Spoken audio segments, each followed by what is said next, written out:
the thing is, it's not what it's cracked up to be. Like, yeah, you're the guy who's won 500 awards, or you're the guy who gets printed in Spectrum every year. And you're still hustling just as hard as a guy like me who's never pursued the fame. What happened? What changed him like that? I don't know. Something he saw, I guess. This is another inspiring artist interview on the Pencil Kings podcast. I'm your host, Mitch Bowler. Let's get to it. Today we have Michael Grills. Should you be famous with your art? Should you strive to be famous? A message that not a lot of people are talking about that could make a huge impact on your career. What is it? I'm sorry to bother you. Just a few questions.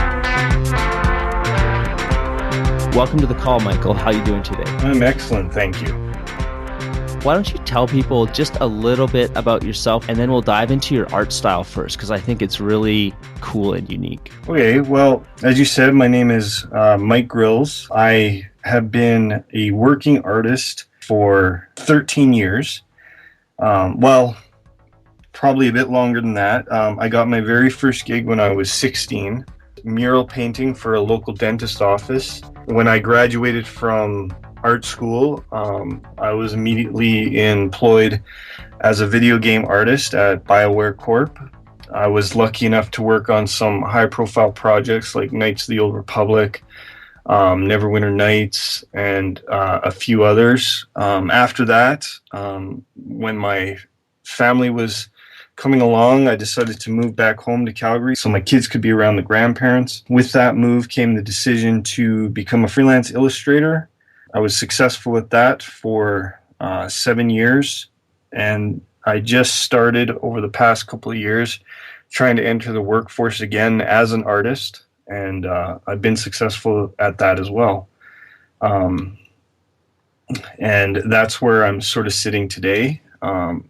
Along the road, I've been working on my own personal style and my own personal work, and just trying to keep the balance of, what's important to me as an artist and, keeping myself and my family fed. I'm just going to throw out your website so that they can take a look at some of your art here. It's michaelgrills.ca, just like it's spelled, michaelgrills.ca.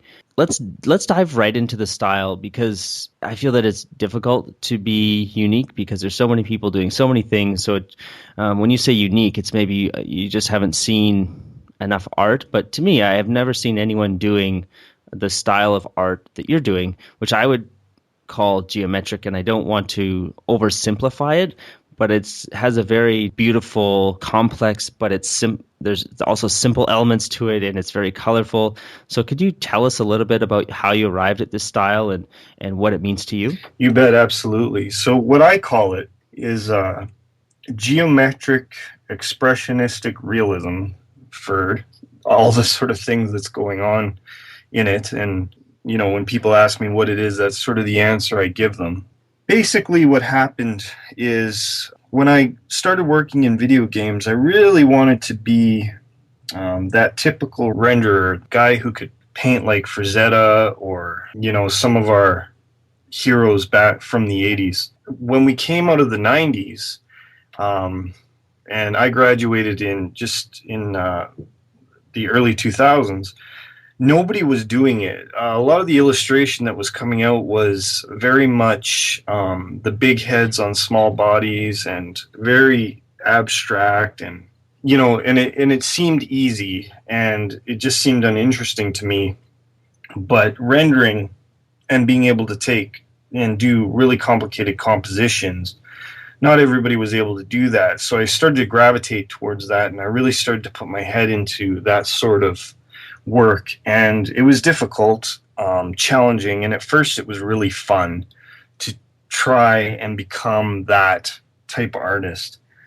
With the internet and with being employed, I sort of had to stall on being able to put the 8 hours a day that I think is required to really follow that level of work. A lot of people obviously had the same idea as me, and we saw concept art come up and these other sites that were just teaching people how to do that. I was really trying to keep up, but with my job, I sort of had to sort of put it in the background, and I really wanted to focus on becoming a great video game artist as opposed to a great renderer painter.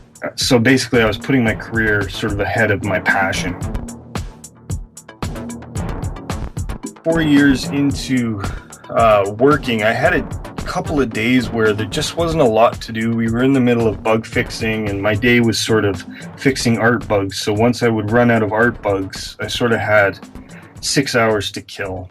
And I sat down, and Illustrator had just redesigned the program so that you could use layers similar to the way you could in Photoshop. So they had multiplies and screens and all those fancy things. So suddenly I could do these shapes really fast.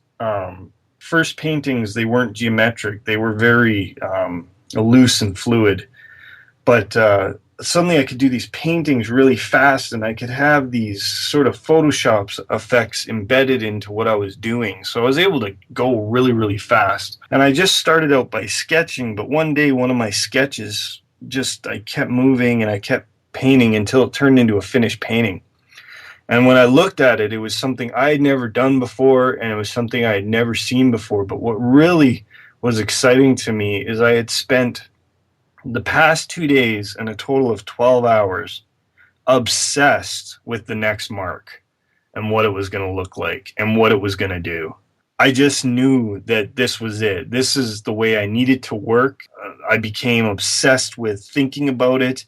I was not tired when I did it. But what's funny is that I didn't pursue it 100% at this point because I was comfortable as a renderer, and I was comfortable in what I knew was selling to video game companies, that when I went freelance, instead of really pursuing this and trying to make a go of it, I went into my comfort zone and I continued to sell highly rendered or cartoonish work. And it paid the bills, but I was getting frustrated and tired. And I think if you're an artist who's working and your work is tiring you out, you should probably think about what you're doing, because most people, when they do art, are doing it as a pastime to get re-energized for the rest of their day. And one of the blessings of becoming a working artist is that at the end of the day, you should feel a good tired, not a exhausted or worn out tired. Sort of like you're forced to do it. And I was feeling forced. So what happened is I started to go back to what it was like when I was a kid, what it was like when I was happy. And I started to chase this style again. And I did a bunch of work just sort of privately trying to work out what was going on. And then I made the decision that the only way I was going to really pursue this was to do a subject that I was interested in and that I would do, basically do a really good job of. And the thing that was around me was my family. And I decided that I was going to do an art show. There would be 12 pieces, and that it would be of my family. And so it took me 6 months of work in between my freelancing, and I ended up with an art show of basically my family. Each painting was 3 feet by 5 feet tall. For me, it was hugely successful. I had nailed the style. I knew what I wanted to do. And what's really important is that I came out of it with a feeling of, like, this is, as an artist, this is what I should be pursuing. This makes me feel good, and people are responding to it. So it was just, everything was sort of synergetic about it. Then the next task was to try and apply it to a storytelling style. The next thing I looked at was comic books, which I'm a huge fan of, and thought, if I can transfer this style to comic books, I can transfer this to anything. That was sort of the next challenge for myself. Well, I know from being a production artist myself in games that love of drawing, it's gone. I'm starting to see glimpses of it here and there, but for the most part, it's been gone for years and years. And the question that I have, you talked about the stress that you feel, and I think there's called like eustress and new stress, something along those lines. But there's like the bad stress and the good stress, right? So when you Right. discovered this style, that was like a good kind of stress, and you felt happy at the end of the day having done that. But my question is, when you discovered this style, even after a full day of working as a video game artist, did it still give you that feeling of like adding energy and adding to your life, even after a day of doing video game art? Or was it kind of like you had to separate the two, that they were actually different? And if you did them both on the same day, it was kind of like you didn't get the same positive, but you didn't get the same negative. You kind of just came out as zero. No, I would say it's only more positive. And the reason is because I think here's a good way to put it. You know that song, Everybody's Working for the Yep. Oh, Weekend? yeah. So I used to laugh at that song and I'd go, oh, what a terrible way to think, right? Like, all I do is work for the weekend. But then you meet those guys who really do work for the weekend. So they're hikers or they're skiers, and their passion is to get out every weekend. Like that's their Yep. art form, right? In the back of my mind when I was younger, I was like, those guys are ridiculous. They're not building anything. They're not changing the world. And then you realize, no, they know exactly what it is they're going for and why they go to work every day. And that's their motivation. For some people, their motivation might not be to create more art, but mine will definitely is.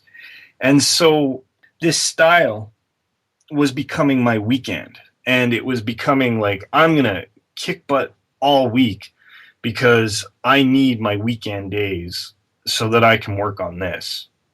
And I've been doing that now for 5 years, and it's actually part of the reason I went back into working in the workforce, was because the stress of illustration and always trying to find that next gig was taking time from what I wanted to do, which was on the weekend, not be hunting for names, not be searching for people to work for, but to actually be just making that next painting. And I knew that if I had that job that I could just work all week and, continue to work on my skills, then I could work on what it is I wanted to do over the weekend. And it's been quite the life improvement for both myself and my family.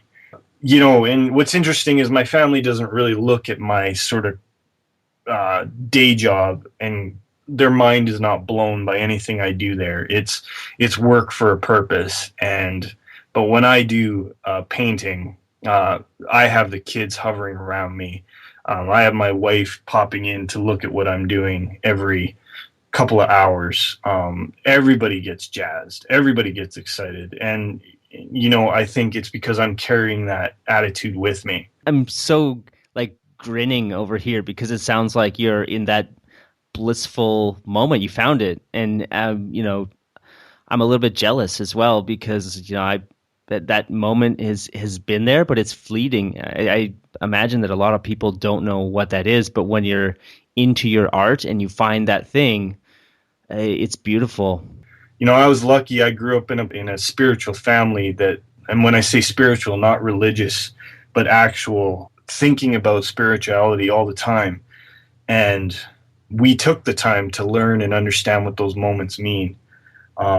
And there's books that you can read, like Drawing on the Right Side of the Brain and The War of Art and these other things, other books that people should be looking at to understand the reason that we do this, because you think but you really don't, until it comes. And then one day it's like, it's a holy shit moment. And then if you don't keep pursuing that, you'll wonder what happened with the rest of your life. Thought it was a fair gamble. Either I'd find myself or get it out of my system.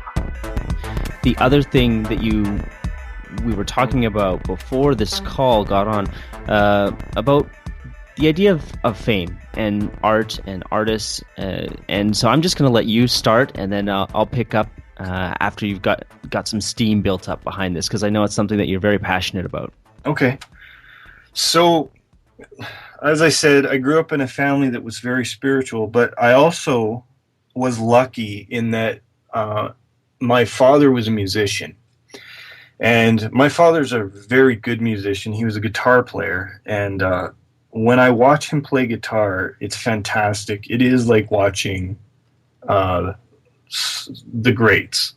And he grew up in Ontario, and he was heavily influenced by 70s rock, and he wanted to be a rock star. And one time I asked him, and it was a very serious question as I was thinking about my career and what I was going to do. And I said to him, "You're really great. You're a really great musician. I don't understand why you didn't go to university and take care of your musical career. Why did you skip that portion?" And he said to me, the first answer was, "Because I couldn't read music." And I said, "So why didn't you learn how to read music?" And his answer was, "Because I wanted to be a rock star." And he was being very honest, and I've always been very glad that he was very honest in that moment, because it gave me a lot to think about. And what the conclusion I came to was that he had made the decision that he wanted to be famous, and that was more important to him than to become a lifelong musician. And I think that deep down, he had always regretted that decision, even though he had done his best to do it. That if he looked back, he probably wishes he had thought about being a musician as opposed to a rock star. And the reason that's so important to me is because I meet a lot of young artists, and all they think about is being the top name on concept art, or being printed in Spectrum, or winning that award, or having, a website like Shane Glines did that is just so important. And they're not thinking about about the next drawing or the next gig. They're thinking about, and they're not even thinking about the work that they're working on now. They're thinking about the fame and the glory that they think, the prestige that's going to be there when they finally make it to that point. And the thing is, I've met, in passing, and had dinners with some of these really, really amazing artists. And some of them are famous, and some of them are still wheeling and dealing, and some of them are teachers. And the thing is, it's not what it's cracked up to be. Yeah, you're the guy who's won 500 awards, or you're the guy who gets printed in Spectrum every year. And you're still hustling just as hard as a guy like me who's never pursued the fame. And what's interesting is a lot of those guys, those names that we look up to, they weren't pursuing fame. They became famous as a circumstances of, at the time, they were the only ones doing it. This is all very important to me because I've been a working artist for 13 years, well paid, very happy, been able to feed my family, and I've always been hustling. And I love the hustle. It's a part of what I do. As an artist, we need to together start seeing this as a business and less about prestige. And if at the end of the day, part of the reward after putting in your 10 or 15 years is prestige and prestigious projects, that's fantastic. And you should pursue those prestigious projects, but pursue them like a business person. Don't pursue them as an artist who's being handed something that you may or may not have earned. It needs to be looked at as a business. if we all sort of get on board with this idea, is that we can all start to get paid and treated like we deserve as creative people who are moving our culture and our entertainment, our literature, and all the things that we become a part of forward. At the end of the day, when we are being hired by clients, we are providing a very valuable service. You know, there is no gold at the end of the rainbow. There is no life-changing moment in art. It's always a grind. It doesn't matter how good or how famous you become. And if people look at the stories of Frazetta, for example, to the day he died, his wife was trying to sell his art so that they could live the lifestyle that they wanted to live. Some of the really famous fantasy artists right now, they become teachers to continue to have that steady income. There is the constant grind, and when you make it, if you have any sort of little bits of success, you got to take those and really enjoy them in the moment, but you really got to put your head back down and get back to business and start thinking about how you're going to get your next job and your next client.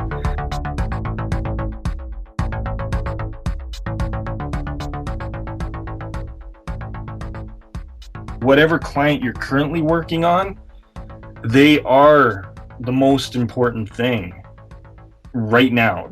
If you have just been handed a spot illustration and it is a quarter page and it's black and white and you're getting paid the magazine standard for that type of illustration, you need to blow their mind on that. Don't think about how unimportant it is and how nobody's going to see it. You need to blow their mind right now, and then get on the phone and start telling everybody how important that quarter page black and white spot illustration is, because that's going to get you more work. That's going to keep your career moving. And eventually, if you decide that you're going to enter into Spectrum or you're going to go for an award, all that work will pay off. But if you're thinking about that now at 18, before you've gotten into art school, you've already put so much stress on your life, because now the only way you're going to feel successful is when you earn that prestige.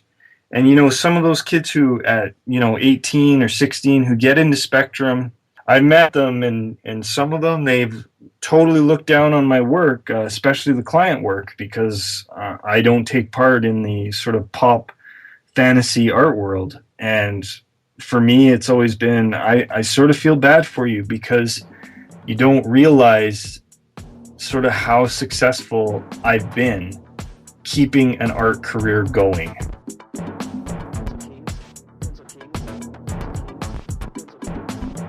Every second book is a business book. You know, I have all my art books on the shelf, and they are reference material and sort of the things I look at to get re-inspired. But the second part of me is a businessman. If I get into a conversation with an artist and they start talking about the fame of these important magazines, I start to get bored pretty quick, because what I'm interested in is what they're doing now, how they're going to reach the next level. One fellow told me that he wouldn't be happy until all his colleagues knew how great of an artist he was. I asked if he still lived at home, and he did. And I said, well, your 8 hours a day needs to be spent on becoming famous.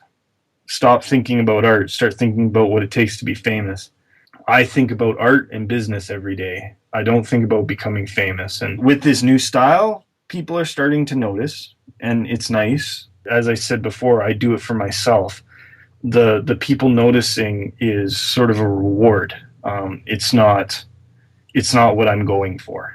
Yeah, that was pretty great. Just to add my 2 cents onto that, I think that I had been one of those people that focused on the fame or the prestige or the certain, getting to a certain level, and I was never happy until I was or never felt happy. It was just like a stepping stone. And all the way, though, I was very focused on the daily task, getting things done, taking care of business. But it kept getting higher and higher and higher. And eventually, once I got to the point where it seems like you started, working on a AAA game and at a well-known studio, and you're just a cog in the wheel, or I'm just a cog in the wheel, but you still feel like this is it. I freaking made it. The cog in the wheel is such a good example, because I would say I was also lucky, having worked at sort of a prestigious studio and very quickly becoming a cog in the wheel. All of a sudden it was, yeah, I work at BioWare, and I could pass that off, and I could say to people, yeah, I work at BioWare, and everybody like, yeah, you're amazing. And I'd be like, oh, thank you. And then I'd go to work and be like, oh my goodness, this is so hard. And don't get me wrong, there are some artists out there, some people are going to feel good about the prestige.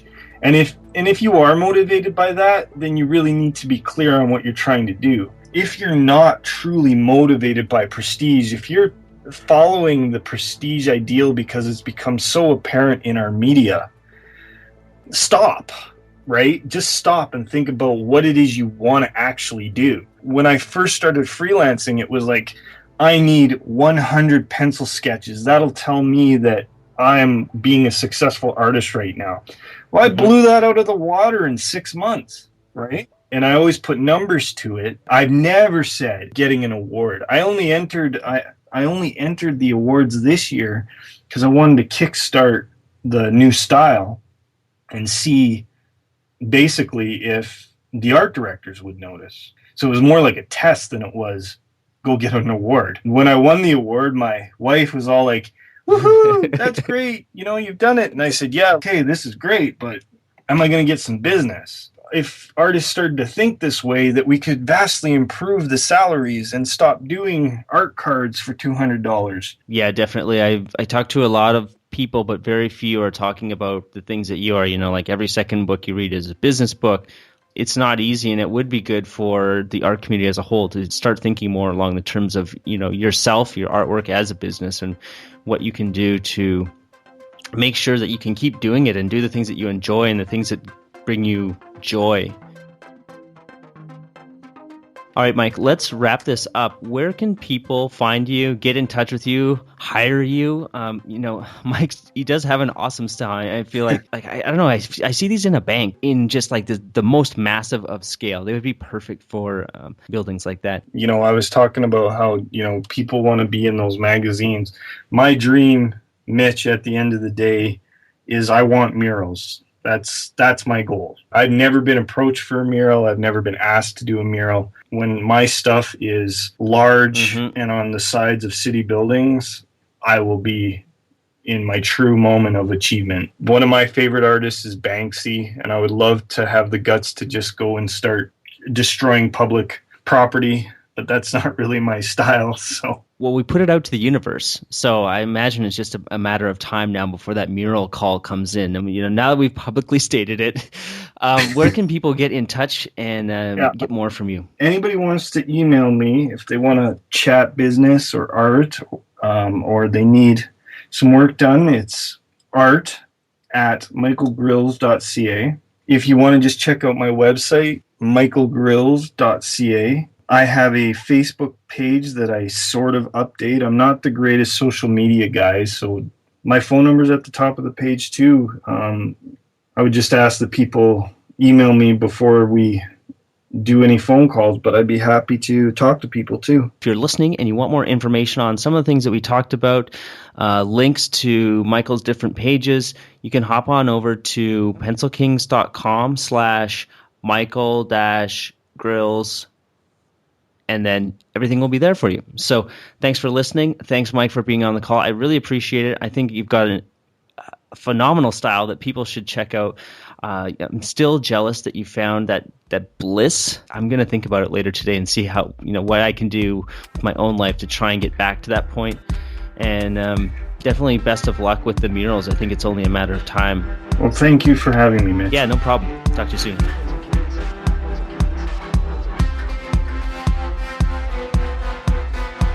You don't understand. We saw something and it changed things. That's what happens to all of us. Doesn't matter if we really see it or only imagine we do. We see something and it changes us. If you enjoyed this episode, I'd love it if you could hit the 5-star review on iTunes or Stitcher Radio and leave us a little comment about what you thought about this.